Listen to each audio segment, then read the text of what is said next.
My sister stole my wedding venue and told everyone I canceled. So I let her have it. I let her invite everyone she lied to, and marry right in front of the truth.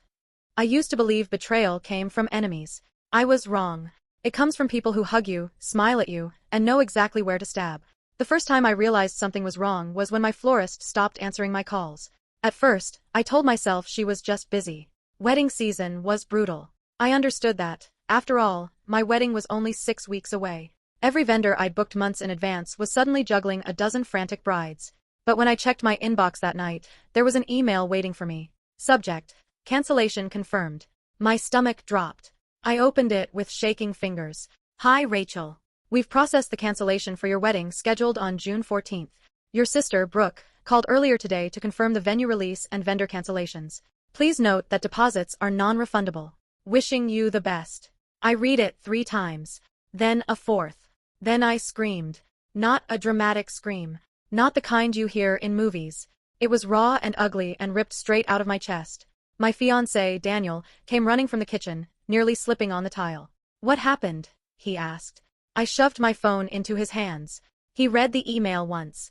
Then again. Then his face hardened in a way I had never seen before. She did what? Brooke was my older sister by 3 years. And by everyone's standards, my parents, my relatives, even strangers, she was perfect. Perfect smile. Perfect grades. Perfect career. Perfect timing. I was acceptable. Growing up, Brooke got praise. I got comparisons. Why can't you be more like your sister? Brooke never complained. Brooke handled that better. Brooke understands responsibility. By the time we were adults, the favoritism was no longer subtle, it was tradition. When Brooke got engaged at 26, my parents threw her a surprise engagement party that looked like a wedding rehearsal. When the engagement fell apart 6 months later, they comforted her, paid for therapy, and told her she deserved better. When I got engaged at 29, my mom smiled politely and asked, "Are you sure this is the right time?" Still, I loved her. I always had. Because she was my sister. And because I believed that no matter how uneven things were, there were lines she would never cross. I was wrong. The venue was called Willow Ridge Estate, an old vineyard tucked into rolling hills just outside the city. White stone arches, twinkle lights woven through oak trees, a small lake that reflected the sunset like glass. I'd wanted it since I was 21 and saw a photo online. I booked it a year in advance, paid every deposit myself. Brooke knew this. She came with me to tour it. She cried when she saw the ceremony space. "I wish I could get married here someday," she said softly, squeezing my hand. I laughed and told her she'd have to fight me for it. I didn't know she was taking notes. I called the venue first. The coordinator sounded nervous. "Yes, Rachel. We received a call from your sister. She said there was a family emergency and that you authorized her to cancel everything." "I never said that," I snapped. There was a pause. "I'm so sorry. She had all your information. The contract number. The security phrase." The security phrase. My heart started racing. It was my childhood nickname. Something only family knew. Brooke. I thanked the coordinator, barely holding it together, and hung up. Then I called my parents. My mom answered cheerfully. "Hi, sweetheart. Did Brooke cancel my wedding venue?" I asked. Silence. Then my dad's voice came on the line. "Rachel, let's not be dramatic." I laughed. Actually laughed. "Dramatic?" I said. "She canceled my wedding." "She didn't cancel it," my mom said gently. "She moved it." They told me everything like it was reasonable. Brooke had gotten engaged again. Quickly. Urgently. Her fiancé, Evan, was from a good family. Old money. Connections. But his parents were strict. They wanted a wedding within 2 months. And Willow Ridge Estate was the only venue that impressed them. "She needs it more than you," my mom said. I couldn't breathe. "She already told everyone," my dad added. "Invitations are out." I felt dizzy. "You didn't even ask me?" "Well," my mom hesitated. "Brooke said you'd understand." That was the moment something inside me cracked. Because all my life, "you'll understand," meant your feelings don't matter. I hung up and sat on the couch in silence. Daniel knelt in front of me. "We can sue," he said quietly. "We can get lawyers involved." I shook my head. "No." He looked at me, surprised. "They think I canceled," I said slowly. "They think I stepped aside." I stood up. A calm settled over me, cold and clear. "If Brooke wants my wedding," I said, "she can have it." Daniel frowned. Rachel. But she's going to get married in front of every single person she lied to. His eyes widened. What are you planning? I picked up my phone. I'm going to let her finish what she started. That night, Brooke texted me. Thank you for understanding. I know this is hard for you, but family comes first. I stared at the message for a long time. Then I typed back. Of course. I hope your day is perfect. She replied with a heart emoji. I smiled. Because she had no idea. And because I had just decided something important. I wouldn't expose her before the wedding. I would wait. I didn't sleep that night. Every time I closed my eyes, I saw Brooke walking down the aisle that was supposed to be mine. I imagined her laughing, surrounded by people who thought she was the victim and I was the sister who stepped aside. By morning, my grief had hardened into something else. Focus. If Brooke wanted my wedding, she could keep the illusion. I wanted the truth. The first thing I did was look up Evan. Not casually. Not like a curious sister. Like someone preparing for war. Brooke had introduced him to the family only twice. He was polite, well-dressed, and quiet in a way that made people lean in instead of question him. My parents adored him immediately. He's stable, my mom whispered once, like it was a rare quality. I started with public records. Nothing illegal. His accounts were clean. Too clean. No tagged photos older than 3 years. No family posts. No college friends. People don't erase their past unless they're hiding something. 2 days later, I got a call from the wedding planner. Rachel, she said hesitantly, we just want to confirm final details. Of course, I said calmly. But, your sister has been making changes that conflict with your original contract. There it was. What kind of changes? She lowered her voice. She wants to remove your name from everything. Programs. Seating cards. The digital guest portal. I almost laughed. She can't do that, I said. The contract is still under my name. Pause. I thought so, the planner said. That's why I called. And just like that, I realized something crucial. Brooke hadn't taken my wedding. She'd only borrowed it. Daniel came home that evening with takeout and a laptop. I called a friend from law school, he said. Family law, contract disputes. He says your sister committed fraud. I nodded. I know. We can shut this down now. I shook my head again. No, not yet. He stared at me. Rachel. She used my identity, I said. Which means legally, everything is still mine. Silence. If I cancel now, she becomes the victim, I continued. But if I wait. Daniel slowly smiled. She walks into it herself. That Sunday, my parents insisted on a family dinner. Brooke arrived glowing, smiling, wearing white, like she was already practicing. Thank you again, she said loudly, hugging me in front of everyone. I don't know what I'd do without you. I hugged her back. You're welcome, I said sweetly. Halfway through dinner, she let something slip. Evan's parents insisted on Willow Ridge, she said. They're very traditional. Traditional how? My aunt asked. Brooke hesitated. They value reputation. Evan shifted in his seat. I noticed. The next morning, I paid for a private background report. Not illegal. Not invasive. Just thorough. The email came 3 hours later. And when I opened it, my hands went cold. Evan wasn't from old money. He was from old debt. A failed engagement. A lawsuit. A quiet settlement. And a restraining order. Filed by a woman named Melissa Carter. 3 years ago. I didn't contact Melissa. Not yet. Instead, I printed everything and locked it away. Because the more I dug, the clearer it became. Brooke hadn't just stolen my venue. She had rushed this wedding because time was her enemy. Evan's past wasn't buried. It was waiting. That night, I emailed the venue. Hi, this is Rachel Turner. I'm confirming that no changes or transfers to the contract are authorized without my written consent. They responded within minutes. Understood. Your contract remains fully intact. I leaned back in my chair. Brooke was planning her dream wedding. She just didn't realize it was still mine.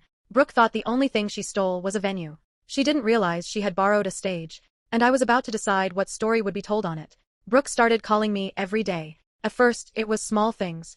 Do you remember the password for the guest portal? Which caterer did you prefer again? Where did you save the seating chart template? I answered every question. Calm. Helpful. Smiling through the phone. Because the truth was simple. The more she relied on me, the deeper she stepped into the trap. Brooke wanted control. But control requires ownership.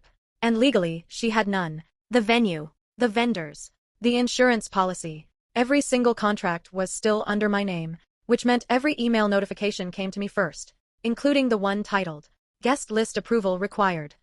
I opened it slowly. There were 212 names. Friends, co-workers, distant relatives, and people I didn't recognize at all. I scanned the unfamiliar ones. Then I smiled.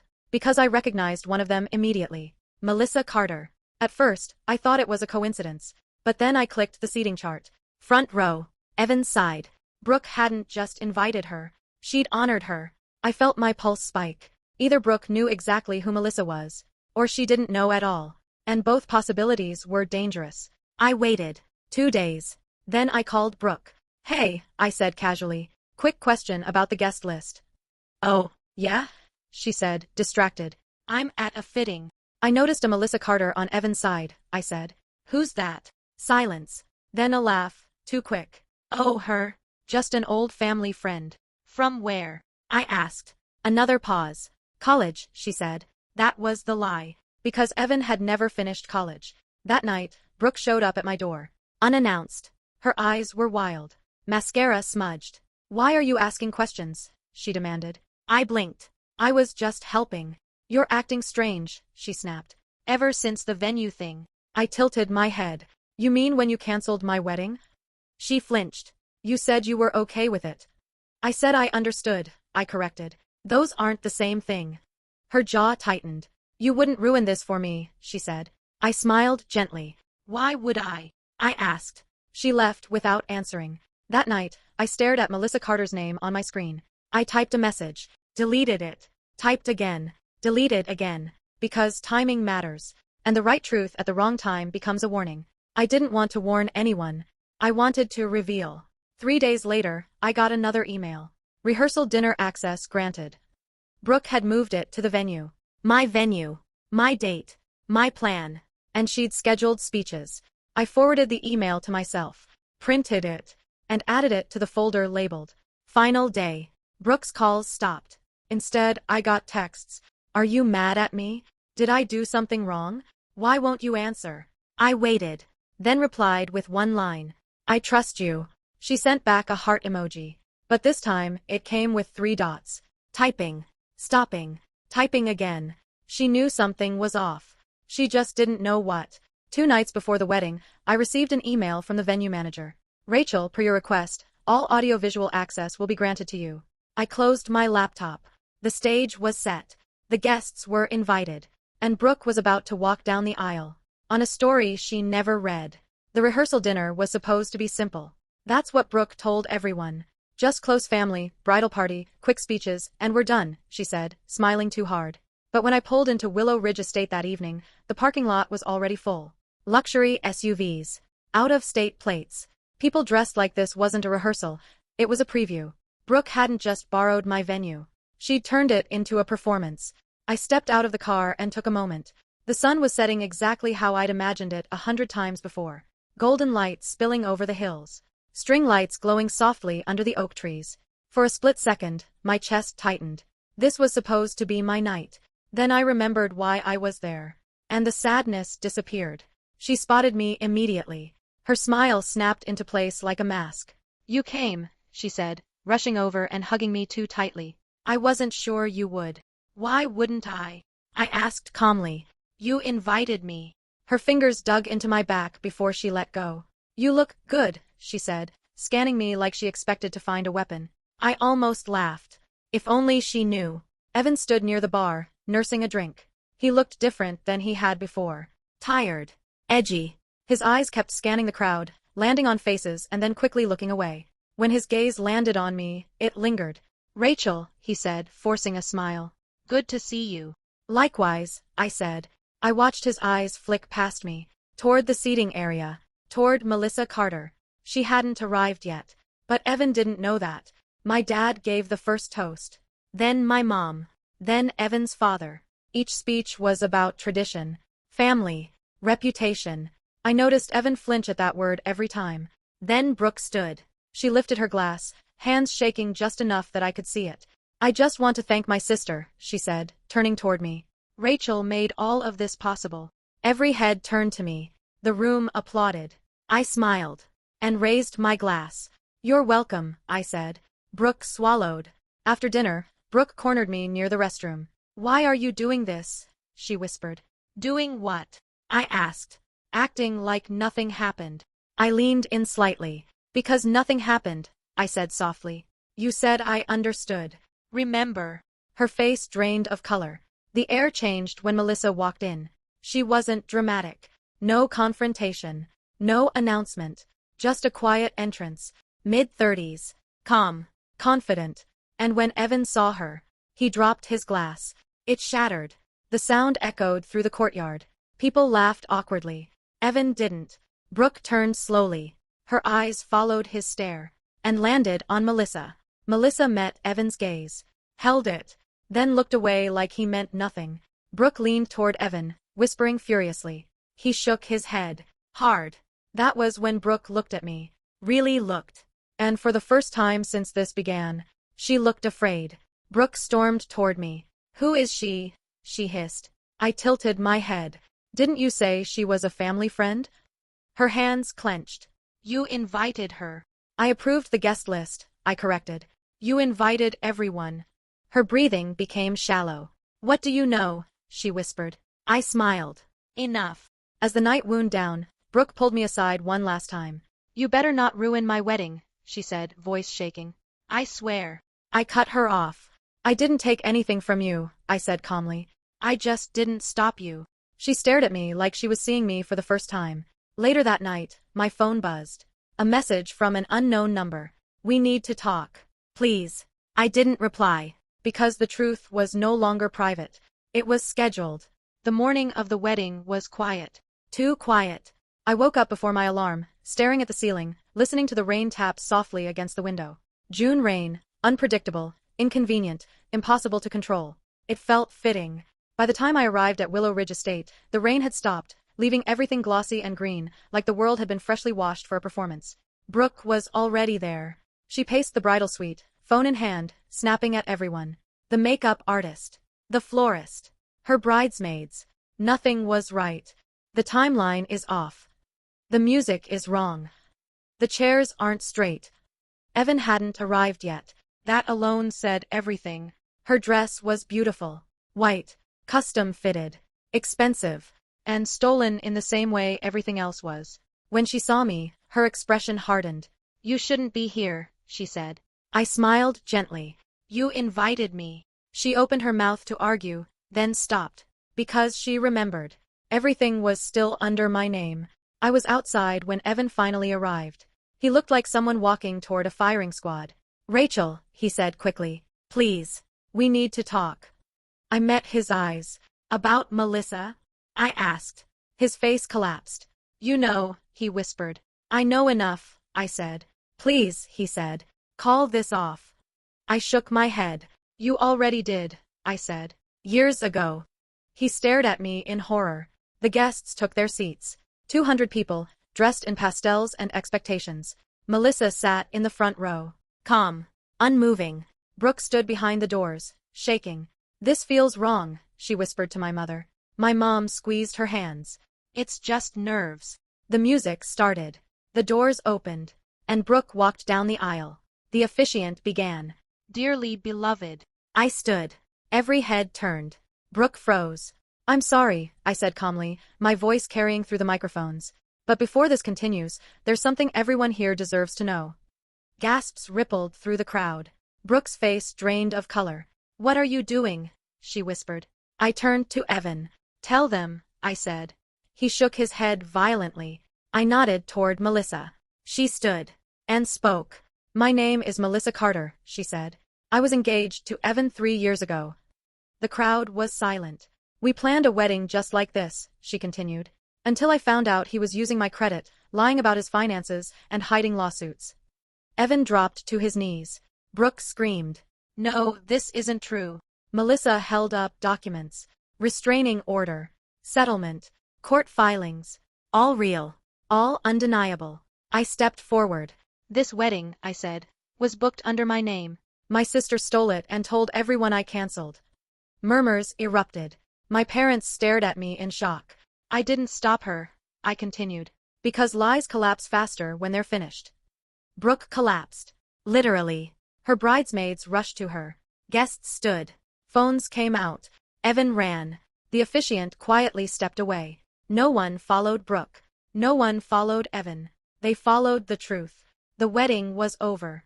But the consequences were just beginning. No one applauded. No dramatic music swelled. No perfect ending appeared. There was just silence, the kind that presses against your ears after something irreversible has happened. People stood slowly, unsure what to do. Conversations broke out in hushed tones. Guests who had traveled hours for a wedding suddenly found themselves witnesses to a reckoning. Brooke was taken away by her bridesmaids, sobbing so hard she could barely stand. Evan never came back. Police didn't show up. Lawyers did. Evan's parents left first. Faces tight. Phones already in their hands. Reputation mattered to them more than explanations, and they knew exactly what this would cost. Melissa stayed. She didn't look satisfied. She looked relieved. When she passed me, she paused. "Thank you," she said quietly. I nodded. "I'm sorry you had to be here." She shook her head. "I needed this to end in the open." Then she walked away. My parents didn't speak to me that night. Not until days later. When they did, it wasn't an apology. It was confusion. "We didn't know," my mom said. "She told us." "I know what she told you," I replied. "She always does." My dad stared at the floor. For the first time in my life, no one defended Brooke.